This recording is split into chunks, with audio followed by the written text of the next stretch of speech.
WCSradio.com. I'm waiting and waiting. I'm trying to be patient about this darn computer this morning, Bob, but it is not cooperating with me, and I need it to come up. You know, these things. Can you do something about that?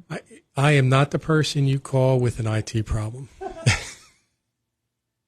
Okay, we'll click on this, and then we'll click on this, and this ought to do it for me. I think it has.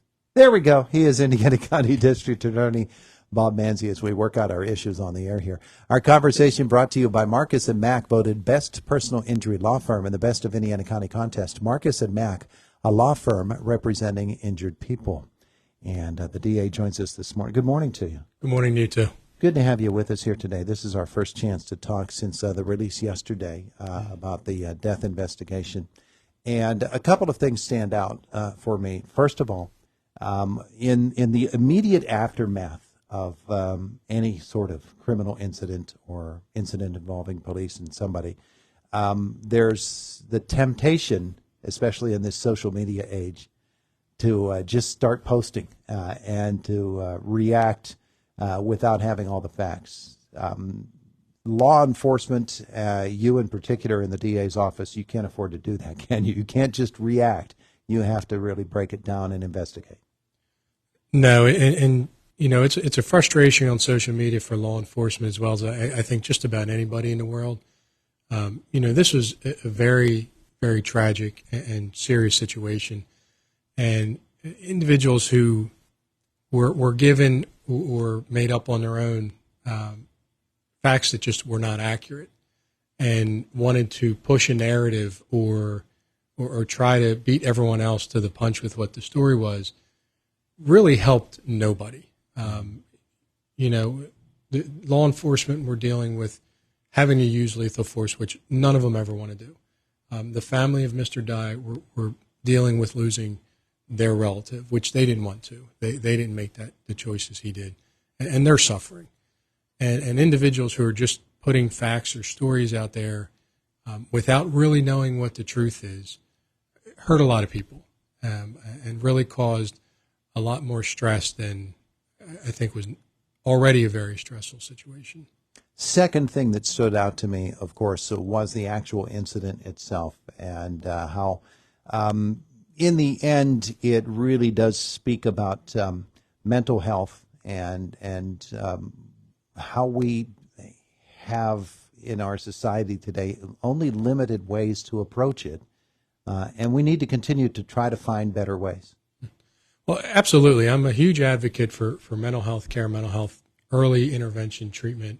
I really do not know how much mental health or lack thereof treatment was in it. I know that there was information being put out on social media about different issues, but I don't know how much of that played into this or not. I quite frankly have no information with regards to any mental health history or treatment, so that I just don't know. Yeah. You know, what I do know is we had a highly intoxicated individual making terrible decisions that they had previously indicated would have to happen. Mm-hmm. So I can't speak to whether that was an issue here.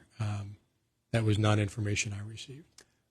And finally, for me, what stood out beyond the facts of the report yesterday in the release was that we also have to understand that there is one or even two or three state police troopers who had to make some decisions that altered their lives too.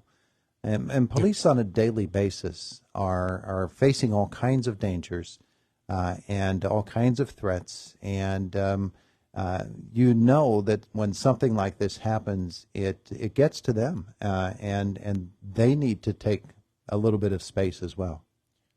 100%. Again, it's a tragedy from both sides, from Mr. Dye's family and what they're dealing with. But with our law enforcement, this was a routine, very routine traffic stop. We have 400 DUI arrests a year that our police officers throughout the county routinely make stops like this. Mm-hmm. And within a very short period of time, it turned into a dangerous pursuit throughout Homer City, throughout Center Township, driving through people's yards, driving through businesses. and turning to a situation where the use of lethal force, in my mind, was very justified.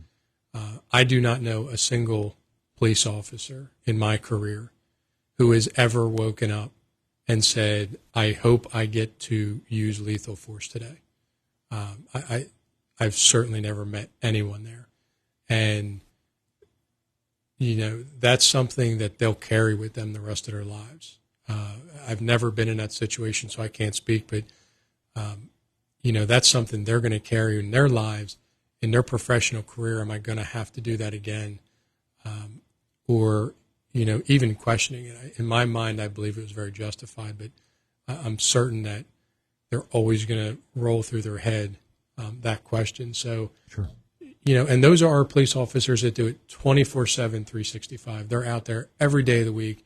They're conducting stops in very rural areas where it can turn dangerous anytime.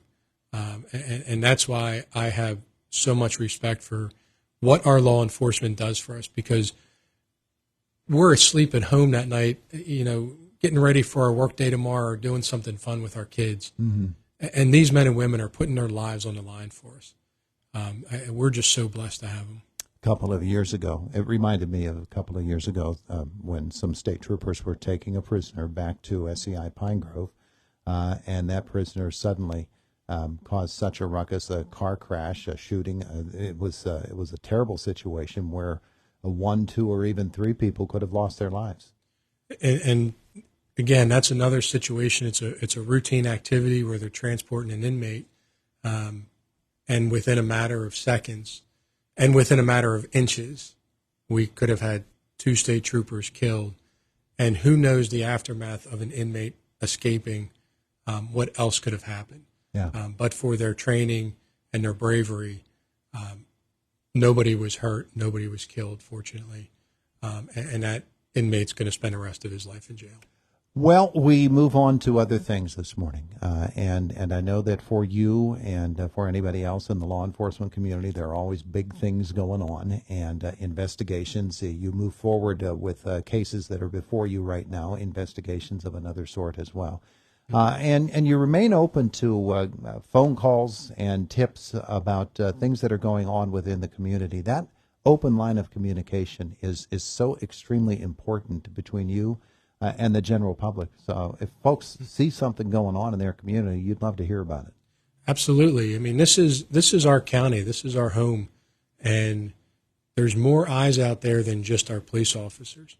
So if anybody is seeing what they believe to be drug trafficking, or quite frankly, any crime, child abuse, child neglect, senior neglect, fraud, any type of crime, they can call my office, speak to my county detectives, and make an anonymous tip.